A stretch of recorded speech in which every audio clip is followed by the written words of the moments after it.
तो ये बहुत बड़ी भूल है। हम सबको विनम्र हाथ जोड़कर प्रार्थना यही करते हैं कि हम कोई ईश्वर नहीं है, ना हम कोई महापुरुष हैं। हम अपने एक गुरु के साधारण से सेवक हैं और सनातन के एक सिपाही हैं। और हमें जो हनुमान जी की प्रेरणा और गुरु प्रेरणा से जो काम सौंपा गया कि हमें एन कैन प्रकारेण अपने सनातन की बच्चों को और बहनों को और अपने सनातन को बचाना है और इसकी रक्षा करके हमें पुनः भारत में सनातन संस्कृति का झंडा लहराना है। बस हम उसके सिपाही। ये बोध आपको कब हुआ? हमारे परंपरा में ये है। 3 पीढ़ियां गुजर गई।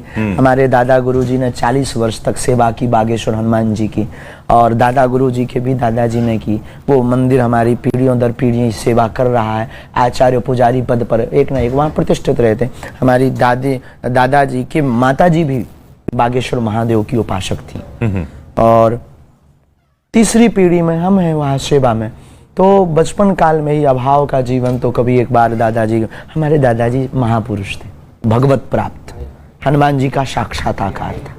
लोग उनके पास उस जमाने में बड़े बड़े IAS IPS ऑफिसर्स बड़ी बड़ी गाड़ियां लेकर, एम्बेसडर गाड़ी हमें आज भी याद है, तो जाते थे। तो हम भी अपने गुरुदेव के पास में कुछ अपेक्षाएं लेकर के गए थे कि जीवन बड़ा विचित्र है, आप सबका भला कर रहे हैं और हम पर भी कृपा करो। उन्होंने कहा रात को आओ। ये कब आपकी उम्र कितनी थी? 9-10 साल। 9-10 साल। हाँ। जीवन बड़ा अद्भुत विचित्र था। उन स्थितियों का बयां करना असंभव है, हमें लगता है जीने से। तो रात को हम गए, बस प्रणाम किया और घटना घटनी थी सो घट गई। उस रात में हमारी जिंदगी की एक नई शुरुआत हुई। उन्होंने स्नान करवाया, हनुमान चालीसा कुछ प्रयोग करवाए, विधि करवाई। उन विधि को करने के बाद वो बागेश्वर महादेव के मंदिर के पास यहाँ हमारी बाहें पकड़ कर ले गए। और हमारे महापुरुष, गुरु तो गुरु, बहुत 7-8 फीट के थे हमारे दादाजी, और अद्भुत महापुरुष, सिद्ध पुरुष।